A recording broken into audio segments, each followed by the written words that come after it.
is Guo Wengui. Guo is a self-proclaimed dissident from China.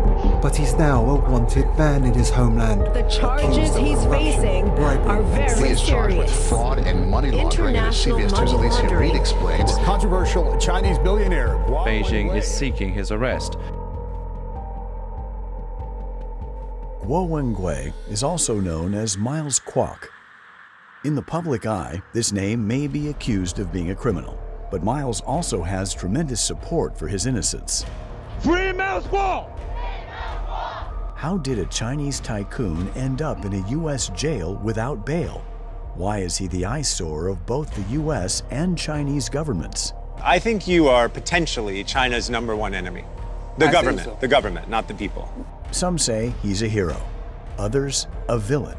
Or could he be a victim, a designer, or a rapper?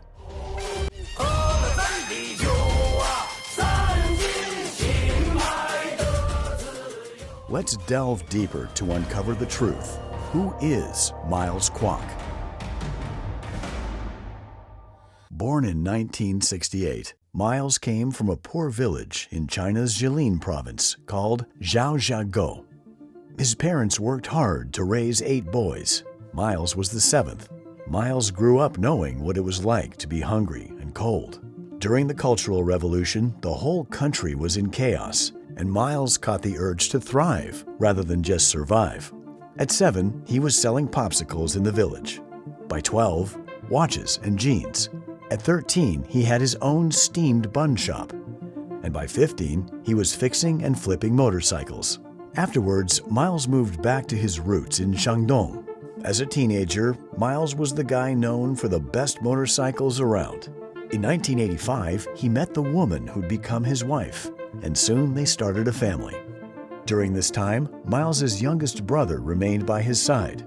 Miles's elder siblings found themselves in respectable professions as well, ranging from teaching to law enforcement and military service, accompanying him on their journey towards a gradually improving and happier life. But in 1989, everything changed. That year, China was in turmoil. Students took to the streets of Beijing, demanding democracy and freedom. Going to march. 10 minutes clear. Why? I think this is my duty. Feeling the pull to support the cause, Miles sold his motorcycle and gave all his cash to the student protesters. But the government wasn't just cracking down on the protesters. They went after anyone who supported them, including those who donated money. One day, in May 1989, Miles, his wife, 2 children, and his younger brother were gathering in Miles' office when 2 drunk cops barged in to arrest Miles. During the confrontation, the police fired 8 times. 2 bullets almost hit his wife, who was holding the baby, and 2 bullets hit his younger brother in the chest. That night, the police took Miles into custody while completely ignoring his brother. 2 days later, Miles's brother died in the hospital from the gunshot wound. Miles would end up being detained for 22 months in the Xingfeng Detention Center, a place that would forever change his life. In detention, Miles encountered many others who believed in the student movement and democracy. They were teachers, lawyers, writers, and young activists. Despite the lice, moldy food, and damp conditions, these brave people held on to their ideals. Miles watched as each of them were executed without any dignity. The sorrow of losing family, enduring unjust imprisonment, and spending 22 months in confinement, watching innocent, like-minded intellectual mentors put to a cruel death, ignited within Miles a new life purpose. The first thing Miles did upon his release was collect his brother's ashes from the crematorium. Miles's life was never the same from this moment. In the 1990s, following the new direction in China's policies, business opportunities could be found anywhere. With all his possessions confiscated from previous imprisonment, Miles had to start from scratch. His first gig involved carrying fuel savers by train from Beijing to Harbin, a job not for the faint-hearted. But it paid off. With the earnings and some new friends, he moved his family to Changzhou. There, he co-founded a wooden furniture factory. During this period, Miles met Mr. He, who was introduced by his cellmate in Xingfang Detention Center. Mr. He, a friend and mentor, is a seasoned Beijinger, much older than Miles, and comes from a family with a strong scholarly background. Mr. He was profoundly inspired by Miles's spirit and firmly believes that he is destined to make a significant impact. Before long, Mr. He introduced Miles to a relative who was living in Hong Kong, Ms. Xia Ping. A successful businesswoman herself, Ms. Xia believed Miles had a strong intuition about real estate and high-end hotels. Ms. Xia Ping arrived in Zhangzhou and invested in Miles's venture, the Yuda Hotel, marking Hunan Province's first five-star hotel when Miles was only in his 20s. The Yuda Hotel soared to unprecedented success, marking a significant milestone in Miles's life. It transformed from a mere hotel into a landmark in Zhangzhou and across the Hunan Province. Along this path of success, as Miles expanded his network and met numerous businessmen and politicians, he never forgot the vow he made in front of his brother's urn. In 1998, Miles and his family moved to Beijing. By then, Miles had risen to become a wealthy magnate, owning multiple homes in the most exclusive parts of Beijing, driving the finest cars, and wearing the most luxurious clothes. His network across different circles kept expanding. Around 1998, he was already planning his next venture, the Pangu 7-Star Hotel. Foreseeing that Beijing would have the opportunity to host the 2008 Olympic Games, Miles bought a piece of deserted land covered in weeds and situated far from the city center in a village that was soon to become the Olympic Village for the Games. Just as Miles had suspected, in 2001, Beijing secured the chance to host the upcoming Olympic Games. The Games of the 29 Olympiad in 2008 are awarded to the city of Beijing. A victory that sparked widespread celebration across the nation. Yet the path that this victory led to was filled with political struggles and obstacles. Over the course of several years, Miles managed to acquire land in Beijing's prestigious Huhai district. Here, he constructed a courtyard house as a gift for his mother's 70th birthday. This district is renowned for its historical significance, housing residences of former royalty and current elites. Unfortunately, they viewed Miles as an outsider, branding him as new money and someone who didn't belong in their social circle.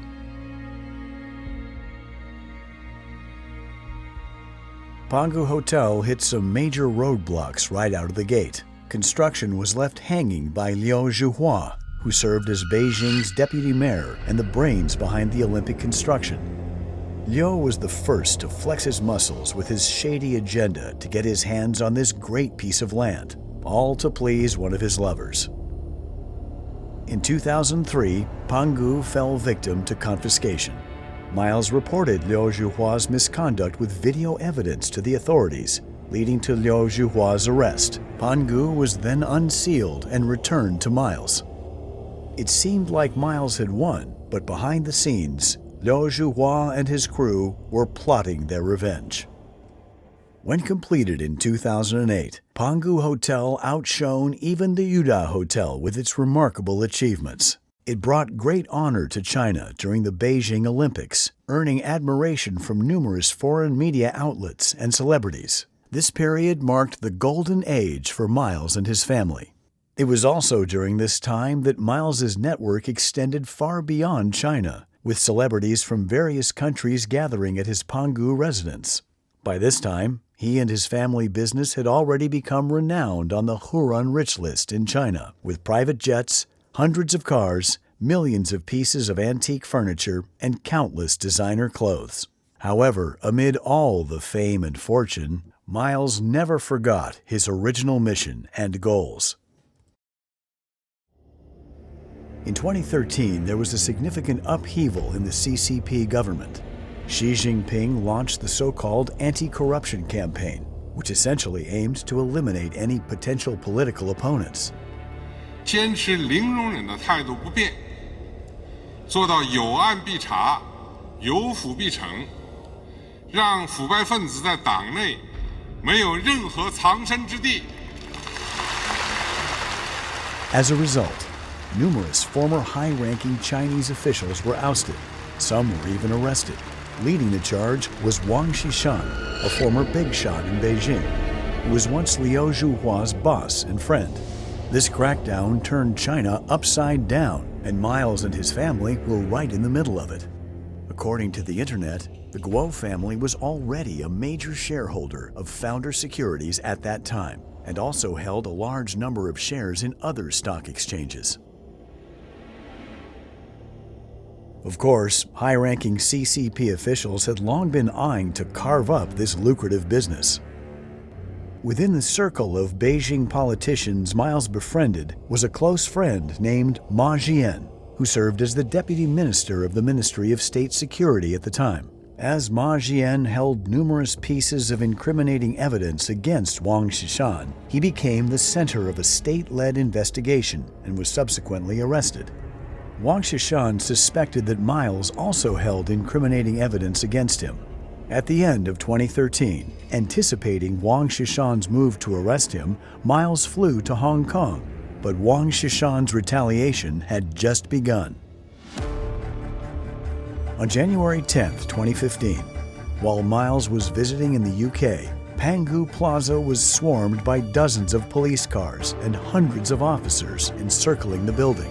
During this raid, the police detained numerous Pangu employees and several of Miles's family members, including Miles's 5 brothers, his wife, and his young adult daughter.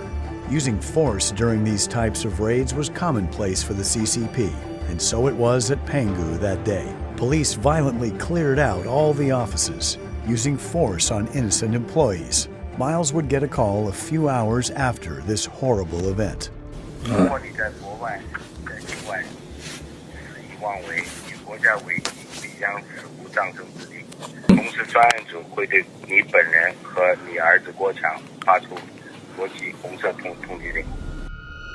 This man behind the call was Wu Zheng, also known as Bruno Wu, a U.S. citizen holding an American passport, who navigated between the complexities of U.S.-China relations. His underlying identity, however, was that of a spy nurtured over an extended period by the Chinese Communist Party. Wu publicly registered under FARA in the United States and lobbied openly on behalf of the CCP. He was born into a family with a history of espionage. His grandfather provided legal defense for early leaders of the CCP a century ago, rescuing many communist officials from the opponent's Kuomintang prisons. Because of his deep generational ties to the CCP, Wu was able to live above the law in what is informally known as a death exemption plate. On January 20th, 2015, in an effort to gather more information about Miles's activities abroad, the CCP authorities released his wife and daughter, subjecting them to 24-hour surveillance. In the days that followed, several of Miles's family members and employees were also released. However, many endured inhumane treatment and torture, leading to lifelong disabilities. Among them, the CCP detained Miles's 3 brothers for a period ranging from 1 to 2 years.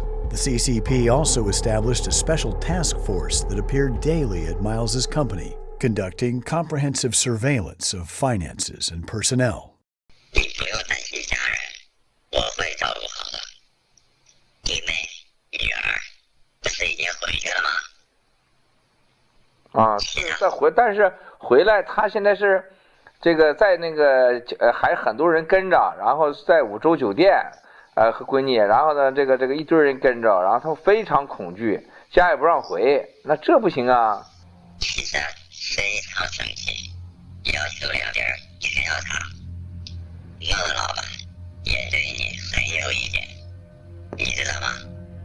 Even today, despite having complete control over all of Miles's domestic assets, the CCP has repeatedly attempted to lure him back to China.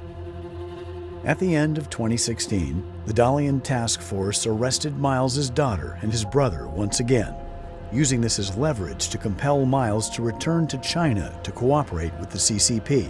Repeatedly using his family as leverage, the CCP drove Miles to the edge. Faced with such dire circumstances, Miles's options were limited to either submission or resistance. Miles understood deeply that compliance meant self-destruction, as the CCP consistently oppressed and exploited the people, never demonstrating any semblance of justice or fairness. The deep-seated resentment and anger that Miles had carried for decades finally erupted. Having endured the intrusive malice of the CCP in China for 28 years, brought Miles to a point of no return. A pursuit of justice and freedom would expose the cowardice and shadow warfare of the CCP. 我用我28年的生命看到了他们的堕落。中纪委书记王岐山和公安部常务副部长傅政华如何会毁掉中国？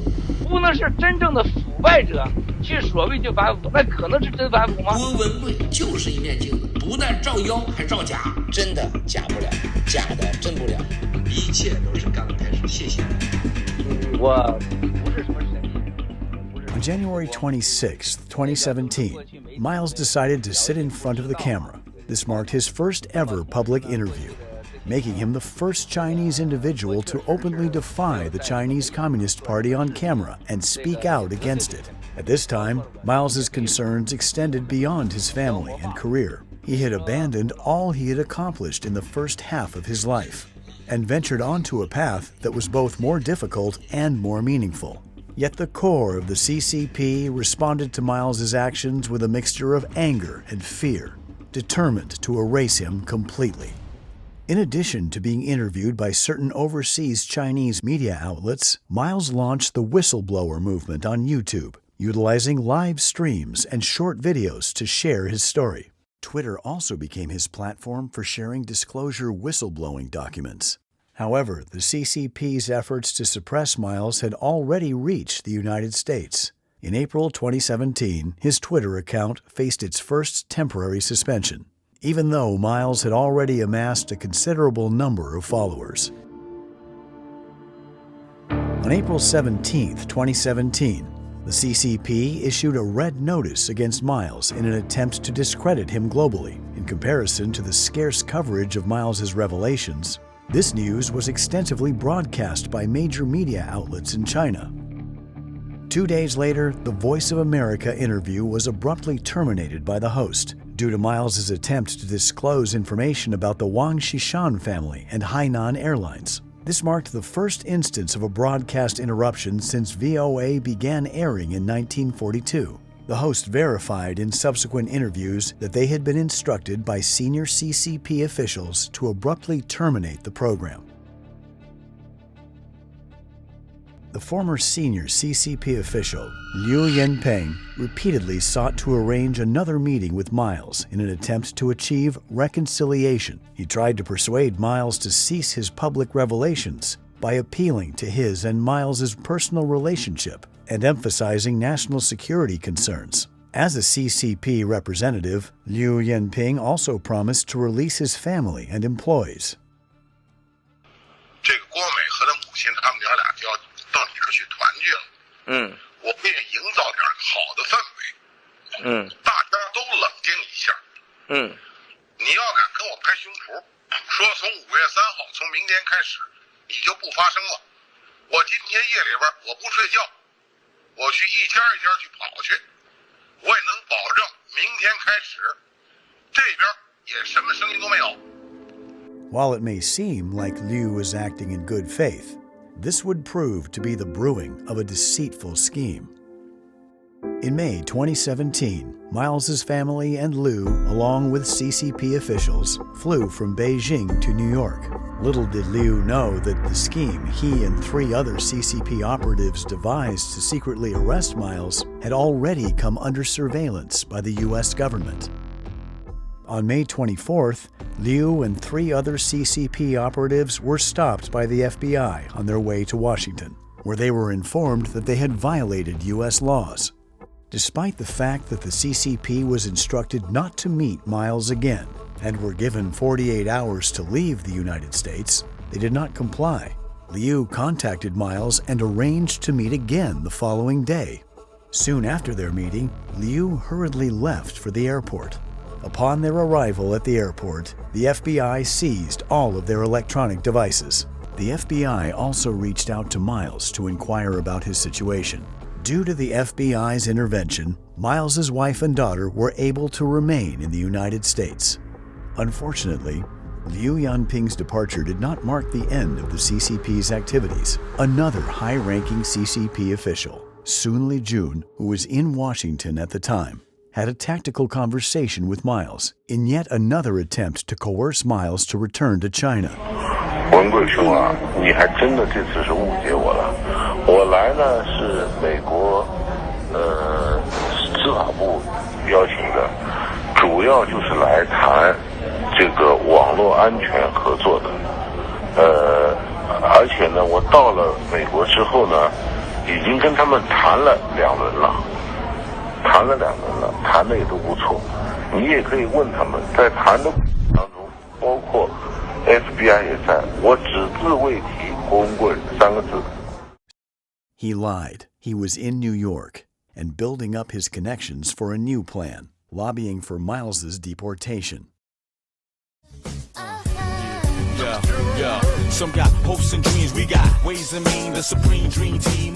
Pras Michel, a former member of the popular American hip-hop group The Fugees, has been convicted of more than 10 crimes by the District Court of Columbia, Washington, D.C. He was engaged in illicit lobbying for the CCP with his personal attorney Higginbotham, who was also holding a position as a senior congressional affairs official at the DOJ.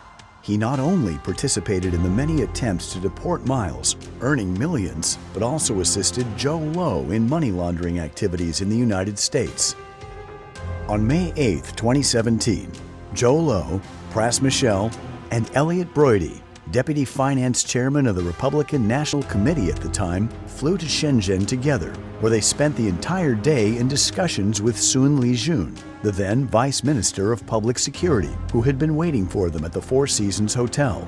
In June 2017, Elliot Broidy sought the assistance of RNC's Finance Chairman Stephen Wynn to facilitate the deportation of Miles. Due to Miles's visa nearing expiration at the time, Broidy hoped that Wynn could help prevent Miles from obtaining a new visa. Wynn personally relayed information about Miles during a private dinner with President Trump at the White House. Wynn later informed Broidy that the State Department was examining the matter. However, Trump ended up shelving the deportation of Miles. Broidy received millions of dollars for his lobbying efforts during this campaign, while Steve Wynn secured a license for a casino in Macau. To ensure Miles remained in deep water and posed no threat in the future, CCP plotted another scheme. On July 18, 2017, Miles and his family went on a cruise in the yacht called Lady May. Suddenly, the ship lost control. The captain found it impossible to steer the vessel in the intended direction. Approximately 100 meters away from Lady May, a coal barge vessel was anchored. The consequences of a collision is unimaginable. Miles and his family were just one drift away from death. Being equipped with a sophisticated onboard computer system, the ship ought not to have had a malfunction like this. It's almost as if someone else had control of the ship. On September 6, 2017, Miles submitted a political asylum application to the United States Immigration and Customs Enforcement. The CCP, as expected, attempted to obstruct the submission of the asylum application. On September 12th, hackers affiliated with the CCP military launched an attack on the law firm representing Miles in his asylum case. They compromised all network devices and machines and seized numerous pieces of information related to Miles.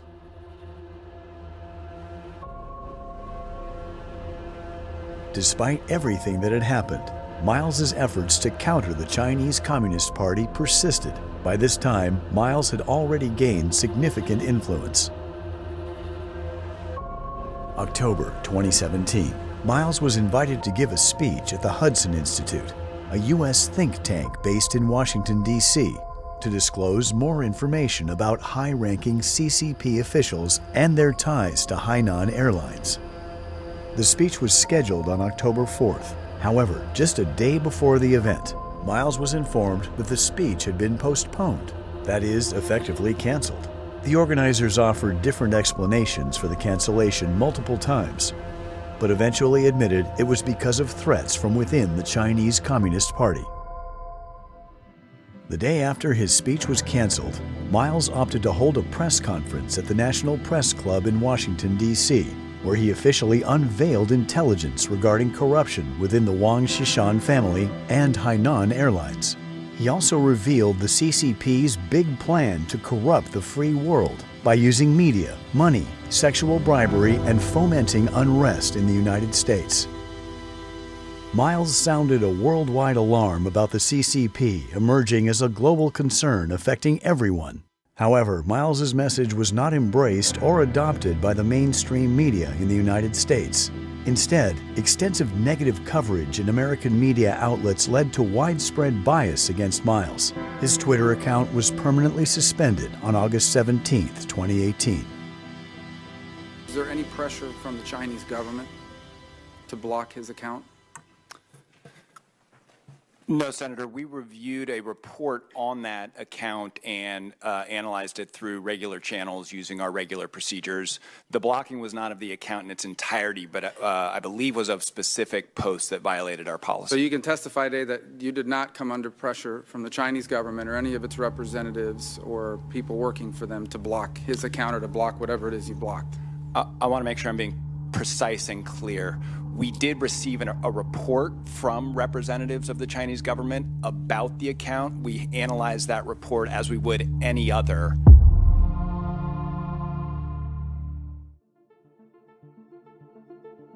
Despite attempts to silence him, Miles's voice echoes, unaffected by the closure of social media accounts and rejection by mainstream journalism. Miles isn't fighting alone. He's supported by millions of Zhanyo, which means the fellow fighters, who have forged a formidable alliance. On June 4th, 2020, the anniversary of the Tiananmen Square incident, Miles embarked aboard the yacht Lady May to the mouth of the Hudson River with the Statue of Liberty in the backdrop. Here, they announced to the world the establishment of the new federal state of China. 我用鲜血，我们要在这个世界上用我的鲜血来捍卫我们追求的法治、自由、有尊严、有体面的中国。 This marked the realization of a long-held dream for every Zhanyo, the fellow fighters. They finally had their own alliance, the new federal state of China.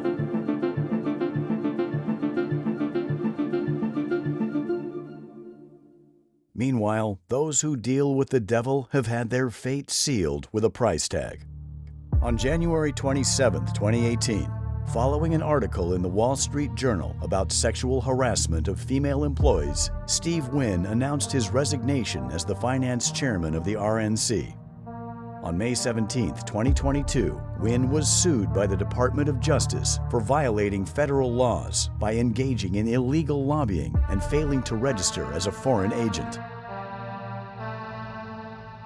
On April 13, 2018, the Wall Street Journal would also uncover another scandal involving Elliot Broidy, the vice chairman of the RNC. He was accused of paying $1.6 million in hush money to a model for an abortion. Consequently, Broidy resigned from his position. On October 6, 2020, federal prosecutors charged Broidy with acting as an unregistered foreign agent, aiding the CCP in lobbying the White House to repatriate Miles. He later confessed to his crimes in a plea deal, but was pardoned by the president. Now, the fate of the CCP officials, Liu Yanping, Sun Lijun, and Fu Zhenghua, have also come to a deserving end due to the escalated power struggles. Still, soldiers march because the battle continues. The CCP imposed a fine of nearly $13 billion for alleged coercion in 2018. They also seized $5 billion in Hong Kong assets belonging to Miles and his family, representing the largest, most abusive monetary penalty ever imposed in China. The storm continues to churn toward Miles and his anti-CCP global endeavors.